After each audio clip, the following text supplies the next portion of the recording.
Stacking them deep, selling them cheap. It tastes like gasoline, rubber, and victory. We're just out here stacking pennies. All right, guys, we are in studio with our special guest this week. To my right, driver of the number 31 Chevy Camaro, Justin Haley. What's up? This is the audio show. You have to talk more. I know. I mean, it's I've been putting you off. Been playing hard to get for a few weeks now. You have. Yeah. But I got you. All it took is come on and all it took is Joey Logano almost sends you in the next week for you to want to come in. Yep, just a little short wake up call, and here I am. God Almighty. How are you feeling? Big hit. Big hit to what the hurts? old 31. What hurts the most? My heart, my soul. I mean, hey, there's not much worse things than having to wreck lap 2 and then have to ride around the rest of the day. Ride around there all day and no splitter, no front bumper. Then the guy whose podcast you're on ass packs you. Oh, my God, I hit you so hard. Yeah. Nobody knows it except you two. The only two people that know it. And, like, the body guy that has to fix it. Two laps down, just being a good lap car, letting people by. My hand, I'm a shorter guy. I can't get my hand out the window. Hang on. Can I just address that right quick? So, I didn't see your hand go out the window, but I saw a clip. I was watching Daytona back from the 500, or last year, and there was a shot down the back straightaway, and it's you and Todd Gilliland, nose to tail, and you're coming down the pit, and your like 2 fingers are sticking out, and Todd Gilliland's forearm and hand sticking out. I'm like, oh my goodness, that's the difference in height. Yeah, I was behind Cindric in Michigan. Did a little green flag pit stop, and I swear it was all the way to his elbow. It was out the window net. And you're like sitting there. But I got to loosen up the old belt and like. He's a beanstalk. But I was going to let the old 7 car by, go ahead and. I did not know. I did not anticipate you letting me by. Yeah. Ran right into me. I locked the rear tires up, and it was like I gained 15 But what happened? Because I don't know what corner that is. 6. 6. At the end of the backstretch. 7. It's a left-hander. And I was in the marbles. So even if I would have made the apex, you would have went straight. Bro, I think I'm the only reason. If you weren't there, I was going to end up in the media center. Yeah. But so whenever were you looking at? I don't know the what stands, I was looking at. One of the TV screens. I was a little bit frustrated because I felt like I pissed the day away because I sped on pit road. Yeah. Right. So, I had seen you up ahead. You weren't going terribly slow for how much damage your car. Just fast enough to be dangerous. Yeah, just fast enough to be dangerous, and you were getting to the brake zones like fairly decent. Yeah. So we had been driving. I don't know what your brake marker was, but like mine was like the 600, and I didn't anticipate because I was probably 3 or 4 car lengths behind you, and I didn't anticipate you lifting at like the 800, and you were giving it to me. And when you did, I locked the rear tires up, like I jammed on the brakes, and just like shh, shh, shh, boom, and then just I was. It wasn't even like I hit him going slow enough to where like I hit him and then like turned. I just stayed on him and pushed him through the corner, and I was like, okay, sorry. There was a 20-mile-an-hour difference in the league. So if Joey Logano didn't kill you, I almost got you. Yes. Yeah, my spotter came on the radio right after that, and he's like, well, all right then. That's all he said. Because there's spotters that stand right there. Oh, yeah, on the back of the trailers. Yeah. I was like, gosh. There was about 4 people in the world that knew. Yeah. How big that was. You, and those 2 spotters in the hauler. And then, yes, that sucked. How hard, like, on your scales of hard wrecks, right? Where was that? Where's the one? Not Corey, with Joey. Yeah, I had a driver's side impact at Pocono a few weeks ago where AJ got in me and I thought the tunnel turned. I legitimately thought you were dead. It was big. But thank God you're not. Yeah. No, when you get Widowmakered into the tunnel turn, I saw you going like this, and I was like, oh no. It's already one of the scariest corners. It's a bad angle. My life flashed before my eyes for you. Yeah.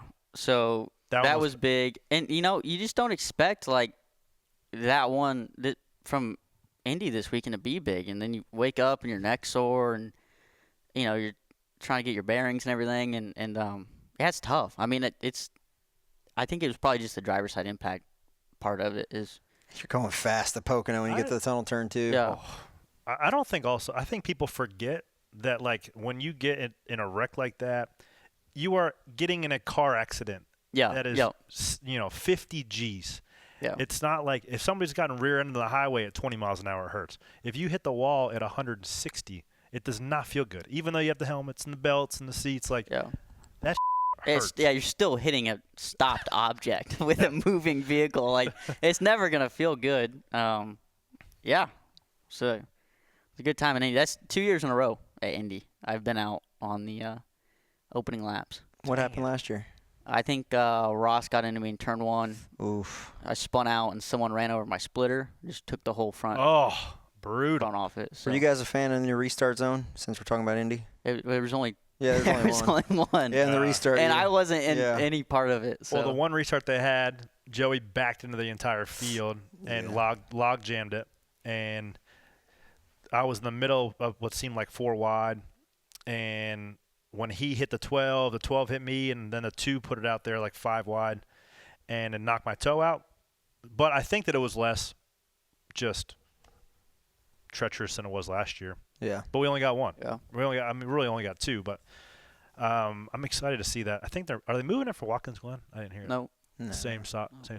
Yep. You're an Indiana guy, aren't you? So is that the hometown? You consider that a hometown race pretty important to you, or how do you feel about that? Yeah, I mean, I would say so. I mean, I definitely think there's a little bit of it gone because it is the road course, right? I mean, I ran the Indy, I ran Indy with Xfinity car my first year in Xfinity in 19, and I thought it was cool to run the big track. I mean, it's just different when you go. I actually like the road course itself. Like, I feel like it's a pretty flowy road course. You get around there, short lap times. I think it's fun, but I don't know. It's kind of weird going there now. It's something about it's different. I think they're going to fix that. I think so too. Tire test yesterday ran out a little bit, and today as well. So hopefully they can get the right tire so we can. Your group chat probably be fired up tonight. I'd imagine. Waiting for the first one. Excited to see that for sure. You talked about just briefly about your Xfinity race there at Brickyard, but I feel like you have a pretty unique kind of development career. And it almost seems like a lot of kids coming up now. You look at kids like Brent Cruz and William Sawalich, and a lot of these guys, they're not racing anything really full-time. They're kind of racing Trans Am like you did, some part-time trucks, part-time Xfinity. Who kind of laid that groundwork out there for you to get so many different vehicles to just get a bunch of different seat time?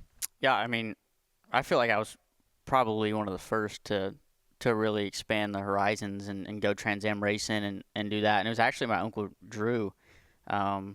He just loved road racing and sports cars. And, he got me into the Trans Am deal with Mike Cope Racing for a long time. And then I was doing some truck stuff and ARCA stuff with our own team that my other uncle had. And, we did the East deal, won the East Championship in 16, and that was good. But still, that year I was running Canaan East, I ran for the Trans Am TA2 Championship the same year and finished 3rd, 4th in that or something, and then won the East Championship, but I was also running ARCA. So, I think that was pretty important. I think it was kind of, I honestly probably one of the best things I ever did was go Trans Am racing there real early on. And then, obviously I've always been in the dirt stuff, coming from Indiana, raced some dirt open wheel stuff for a while. So I feel like I've always kind of been all over the place, but I think it definitely helped a lot. For sure. I mean, at that point in time, too, when you're, 10, 12 years ago, the Cup schedule does not even remotely look like it does right now with a dirt race on it and with a bunch of different road courses. So it almost kind of came into your skill set a little bit with you finished in where were you in points last year? 21st, 22nd? Yeah, I don't remember. I think you're one of the most underrated guys on the grid. I don't think we were surprised when you almost won Chicago. First year Cup team, too. I mean, it was technically my rookie season, but it was colleagues' first year, too. And we finished 21st, 22nd. I don't remember what it was. It's a huge step, dude. Yeah.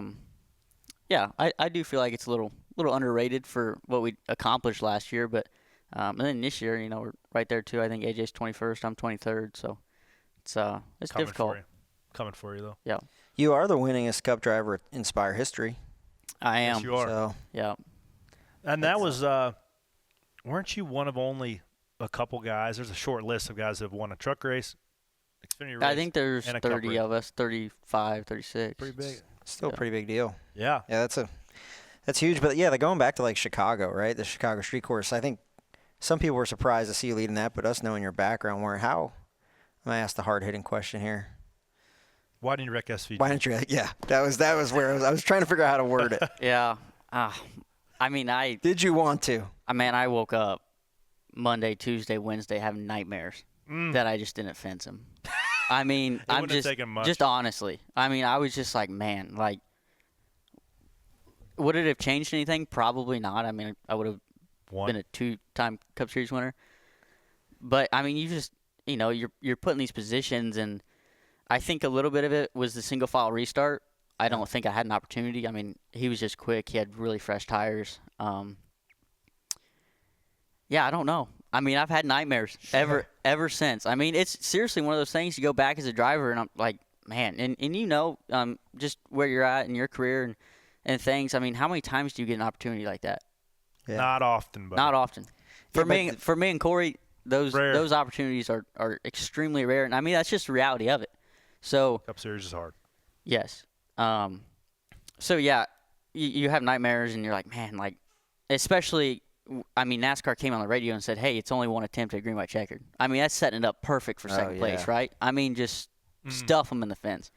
But that's not who I am. Yeah. That's not who I am. I've never been that way. So, yeah, you get a trophy, but, I think for what it does, personally, for your own reputation, how you feel about yourself, I don't think I ever could have brought myself to it. Yeah, you're right. That move he pulled on you was slick, though, too. Did you even anticipate him sticking to your right side like that? So when I got a run off of 2 there, and I crossed him over, and my car was not great. Just played some good strategy, obviously, and he was on the outside of me to the kink there. And any one of the Cup Series, they would have stayed side by side with you down in there. And anyone would have stayed. When he rolled out of it, like I got him. I was like, oh no, like as soon as I heard him crack it, I was like, that's not good.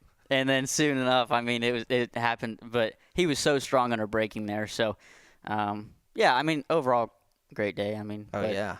I already had my deal wrapped up with Rick and whatnot. So, if I would have won that race, wouldn't have changed anything. But still would have been cool. I'm glad you brought that up. Trying to get you on the last couple of weeks. Obviously, big news in the life of Justin Haley. Career change, team change. Going from Colleague Racing, where you drove their first 2 years in the Cup Series for them as a race team, going to Rick Ware Racing, where some people from the outside in might not understand the move. What was the mentality of making that jump? I think it's really tough for the outside person to understand. If you're not living, breathing the sport like the 3 of us do every week, it's tough to sit there on the couch and watch these races and understand the move, but. Part of it's business, and part of it's just where do you want to be? I think unless you can get into a key partner team, which a lot of those are, legacied in. That's a key partner is who gets manufacturer support directly. So it's the Hendricks. They hear from me every week. We talk about that quite a bit in here. Yeah. So if you're not with a key partner team, and you're kind of with the rest, they're all kind of lateral moves. Yeah. They just are. The only difference now with the car is people. Yeah. The people you got working on them is the only difference. And if you can't get into a key partner team that you really can't. Like a new team coming into the sport, it's so hard to get manufacturer support. It just is. And I guess you talk about that. But, so from that aspect, if you're not, with a key partner team or can't get into a key partner team, I believe that you can pretty much go to anywhere and make it what you want. You see JTG this year. They're on fire. Front row's on fire. We were really good last year at Colleague. I think we've fallen off a little bit this year, but last year, we were running, 5th to 15th any week, and Spires picked up their program. So, it's just the people you got working on it. And so who are the people over there that kind of get you excited to make the move? Well, it starts with Rick. He is at the shop every day. He's in every meeting. And then he's got Robbie Benton over there, which is a guy from Penske. He's super professional. I've really enjoyed working with him so far. And yeah, I mean, just, so how it all kind of initiated was, kind of at the end of last year in 2022, we were starting to figure out, what I was going to sign for in 2024. I mean, things happen so far in advance, and I thought I was going to get an extension at the end of last year from college. Never really heard anything from it, and kind of all the people I was around, my agents were like, yeah, you'll be fine. And then kind of off season came around, never heard anything. So I was like, all right, well, start shopping around, see what's out there, and felt like I had some really strong deals. I mean, we talked at Charlotte, and I was like, yeah, man, I feel like I got 4 or 5 decent deals here, and I think every time that I was, pitched Rick, right, from my people, just from the start, I was like, man, like something about it just seems different, and it just seems attractive to me, and yeah, that's. I mean, he wants me to drive his car. I think that's the biggest thing. Yeah, you feel wanted. Yeah. And Rick was, I mean, he just kept calling. Like, he's like, hey, man, like, I want you to drive my car. I want you to drive my car. The whole deal. So, Let me ask you this. So I'm sure several of those 4 or 5 deals you were talking about is the age-old question. Would you rather run an Xfinity car than being competitive, or would you rather run a mid to low tier cup car, right? So when you're sifting through those possible scenarios, what are you weighing more heavily on? Well, I mean, it's just my future. And even with college, I feel like we could have done a cup deal, but at the end of next year, it would have been a 1-year deal, and I'd be in the same shoes, right? So it's tough to live year to year as a driver. I mean, it's hard on you, and I'm getting married in November, trying to start a family. There's a lot more to weigh into it than just being the competition side of things. But yeah, I mean, just Rick gave me a really good deal. There's a lot of opportunity to grow. He's got an IndyCar team, an IMSA team. You run the Indy 500? I don't know. Double. I don't know. I don't know. How much of seeing his success in IndyCar, NHRA, like they're successful NHRA. on those sides, and they seem to be. They've hired great people. They got Rick's just a racer. Alliance, right? For RFK. Yeah. So I didn't even know. So to continue on, Rick, was talking to my people, and my people are talking to me. I'm like, hey, just give me a meeting with Rick.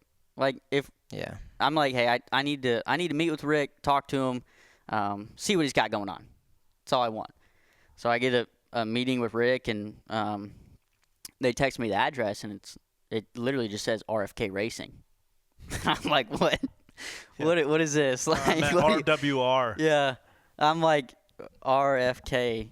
And I'm like, RFK? I sent a question mark. And he's like, yeah, when you get to the RFK water fountain, text me and I'll meet you outside.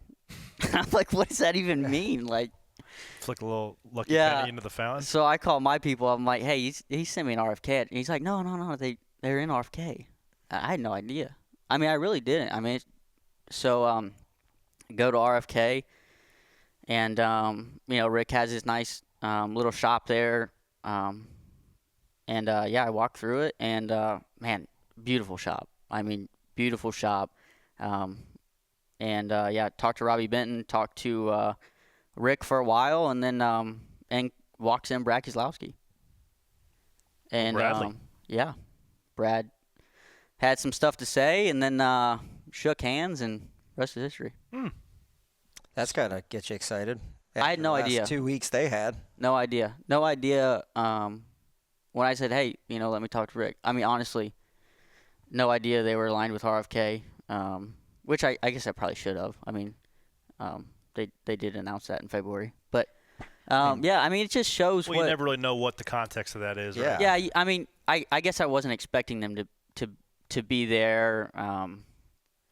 Just Rick's put a lot into his NASCAR program, and he wins in all other forms of motorsports. The Cup Series is so hard. I mean, it's just so tough, and Rick is really making an effort to give us all the resources we need for next year and beyond to be successful. And I want to go to war with these guys. I mean, I do. I want to go into battle and fight with these guys, and I want to have When we finish 5th, 10th, 30th, I want to walk in and I want to look at all the guys and I want to do it together. And that's pretty valuable, man, to know people have your back and you trust their name in your mouth. Like that is super valuable.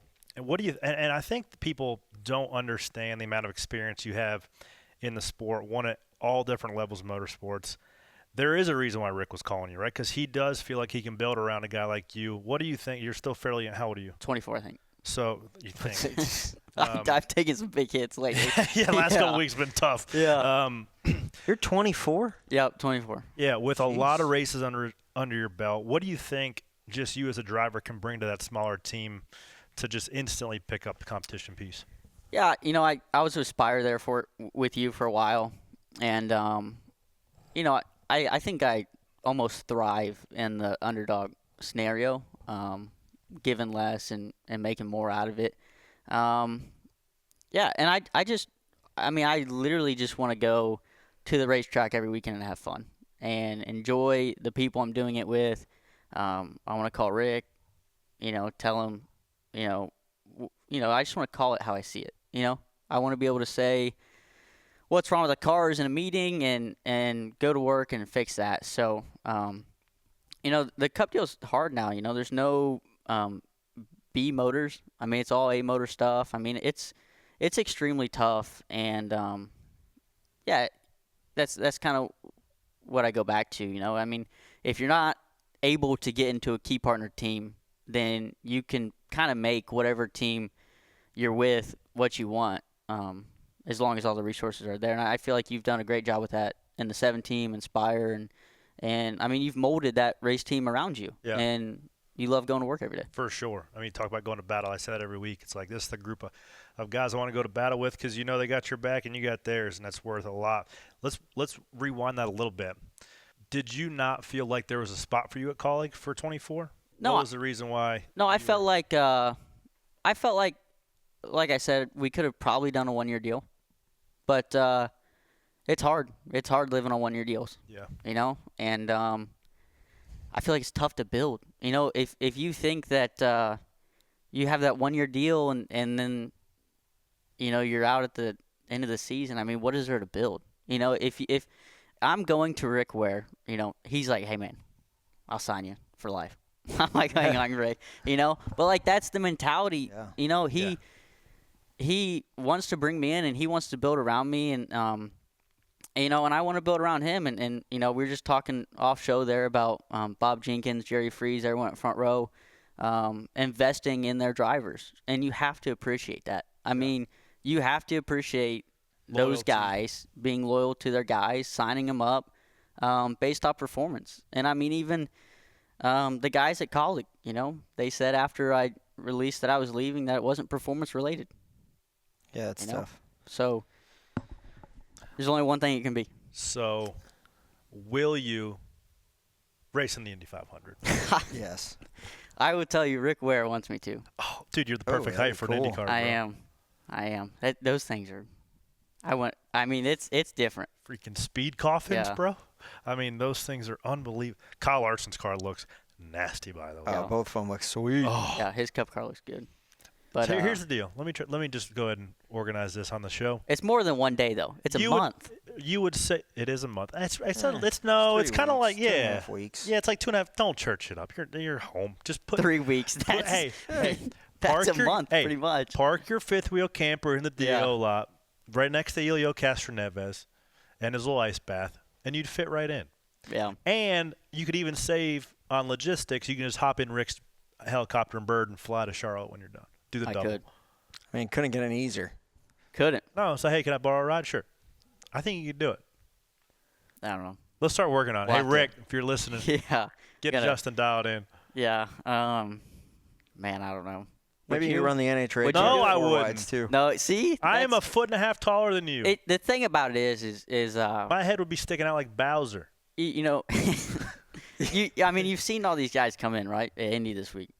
Plenty of talented race car drivers from other forums. And every time they get out of the car, they respect what we do. Yeah. Right?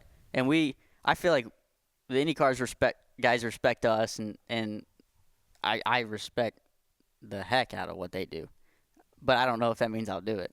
You're an Indiana guy. I know. See, he's a Kannapolis guy. He wanted to race. There's no like emotional attachment for me for that race. Never been to one. It's cool and all. Yeah, I went. I got kids now.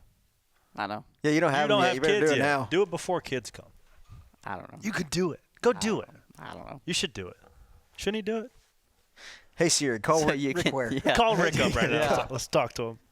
Has it felt almost like, since you announced it fairly early in the season, right? You announced it about at the halfway mark. Does it feel like a little bit of lame duck situation with 6 months left of the year, still a lot of racing to go?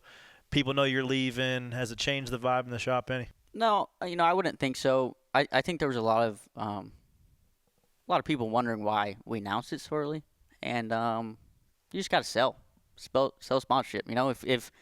If we waited till November to announce that I was going over there, you can't send a little pamphlet out that says, hey, to sponsors and try to attract it. And then also just pamphlet. Yeah. Ever heard pamphlet? What are those things called? I don't know. Yeah. Sponsorship decks? Yeah, sponsorship decks. Pamphlet. I call them pamphlets. Pamphlet.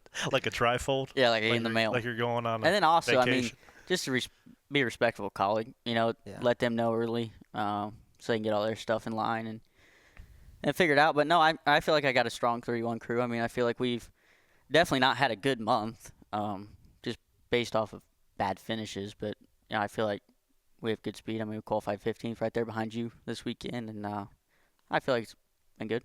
Yeah.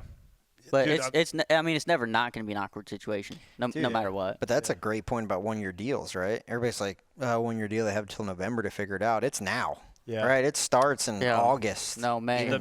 Usually May is like. Dude, good thing you got it done because your May next year could be busy. Yeah, you're going to be busy next May. May. Yeah. 100. Yeah. Oh, gosh.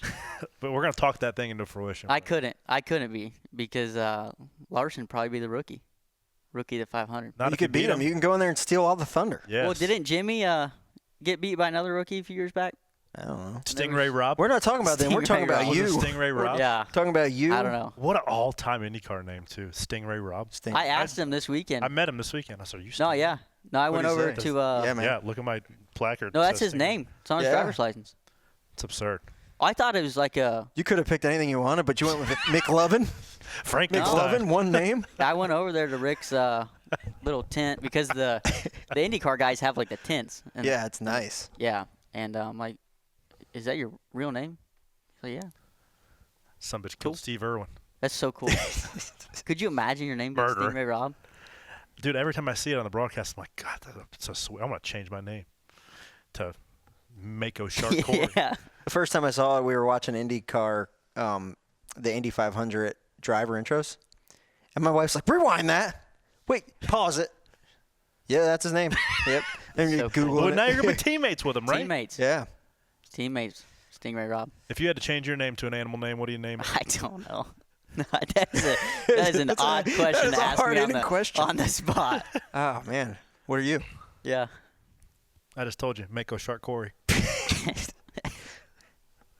I don't know. Hammerhead Haley. What's yours? Yeah, I like that. That's free. Hammerhead Haley and Stingray Rob. What a duo in the Indy 500. Yeah. Oh, yeah. Let's freaking go. Unreleased. Okay. They know now. Now we know. 3 questions. Where'd that conversation go? I love it, though. I'm pumped. Well, hey, we're excited for you, man. We're pulling for you. Yeah, the Indy 500 is going to be wild. You guys are out of control. It's going to be wild. 3 questions before you leave. Question number 1. If you had to pick one type of car and one racetrack to race at the rest of your life, what do you go with? IndyCar at Indianapolis? 2023 Indy 500. 2024. You guys are way too excited about that. I don't know. That's tough. That is tough. You're wearing a hat with a your dirt not modified number on it. Yeah, love me some dirt racing. I feel like I always have wanted to go to Bathurst. Ooh. But there's also the Nürburgring, and that's just big enough that I feel like it wouldn't get old. Yeah, it's 15 miles. 15 miles. Yeah, a lot of places are wrecked there. Probably there. As long as Joey's not out there with you. Yeah. Oof, should be a good shape. What car? I There's a don't know. lot to choose from. Yeah. Dirt mod? Dirt mod. Dirt mod at That'd be a- Nürburgring. I like that answer. That wouldn't be Crazy much fun. question. Question number 2.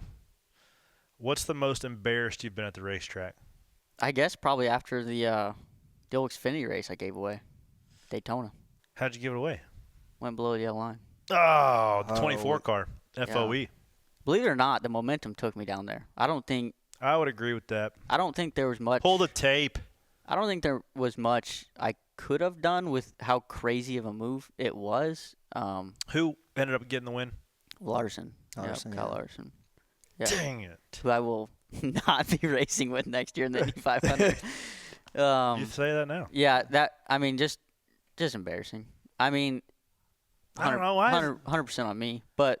So, okay, run me through that. So you crossed the finish line first. So legitimately, I didn't think that having 3 or 4 inches of your car under. I mean, I literally thought you had to go like 4 tires below it. I mean, I wasn't even. And then there's 2 lines. Which line are we counting? Yeah. Which one was it? I don't know. I guess it's the furthest most inside one. Yeah. I mean, I really just. I was on the line more than anything. Yeah. I mean, there was probably 4 inches of my car over the line, but I thought it was like a majority thing. Mm-hmm. And I was like literally 18 at the time. So, live and learn. So you crossed our finish line first. Oh, yeah. Burn them down. You did the burnout? I don't know. I think I started to. Well, the problem was, great story. I was so excited, I just unhooked everything right away. Yeah. I mean, I'm going out of the backstretch, unhooking stuff. Radio. Yeah. Oh, yeah. Radio's gone. Radio's off. Yeah. Radio's off. Oh, no. Radio's off. Because you already won this thing. Oh, boy. Radio's off. Radio's off. And, I started doing donuts or something, and like the car shut off. And then I see Larson doing donuts, like through the infield. I'm like, oh, this isn't good. Oh, no. This is really not good. So then I just kind of. Did you plug your earplug? No, you can't. If it would have been like the old style ones, you can. But with the new lightweight stuff, like they gotta clock them the right way. Yeah. Yeah. So I see Larson doing some, and I kind of see the replay up on the board, and I'm just like kind of putting it all together. I'm like, oh, this ain't good. This is not good for the brand.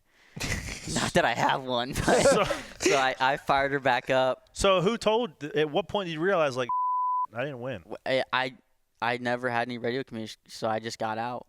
I just drove her back to pit road, got out, and did you ask, like, what is going on? They told me, trust me. They told me. At least you didn't like run up to the flag stand and get the flag, and they were like, man, it was a one-off. Better call somebody. It was a one-off deal. It was my second start. Like, I was in a GMS second car. Like, yeah. I still got the body. It's hanging in my dirt mod shop. Infamy. It was embarrassing. But it's part of life. It is part of life. Part of it. Don't go below the yellow line. Yep. Dang it. Question number 3. If you had to lose every single one of your racing memories and keep one, what do you pick? Oof, that's tough. That's why I asked it. That's tough. Man, I think when I look back at, like, obviously I think the high moments are your wins. I think one of my most important wins in my career was my first real Xfinity win was at Talladega. Tough season. It was like a year and a half into Xfinity. At Colleague. I mean, it's April race, but it gets tough. It gets tough when your teammates are winning. AJ's over there winning a bunch, and just to prove to yourself that you can do it. So I'd probably say that race kind of cemented in my mind as always one that I was like, hey, might be okay. Talladega. So that's the one. That's the one. Pull the tape on that too. Yeah, good one. So I'm gonna ask you one more question. Question 4. Yes. Does it have to do with the Indy 500? No. That would be funny though if it did. What was there a moment in your life of a decision that you made that if you didn't make that decision then you wouldn't be a race car driver? Yeah, I mean there's plenty. I've always kind of struggled with like the fan side of being a race car driver. I feel like I had a pretty tough middle school and high school. Were you bullied? Stretch, yeah. I got pulled out. Got pulled out of high school. Super, super bad experience. Just started racing, got a GED. And, I think, early on I started racing because I just go rough some people up. No, man, I just like the competition. Like I just want to be a race car driver. And then there's a point in your career where it's more than being a race car driver, right? You got to be public figure. You have to be a salesman. You have to, and you know me. If you get to know me, I'm good. But from the outside, I'm very introverted, like extremely introverted. You'll find me eating takeout at my house every night of the week. What's your go-to takeout order? We're way off subject. No, probably just sushi. Yeah. Okay. Probably sushi. Ease. So, no, not Ease. Pisces. Oh, you're up in Mooresville. Yeah.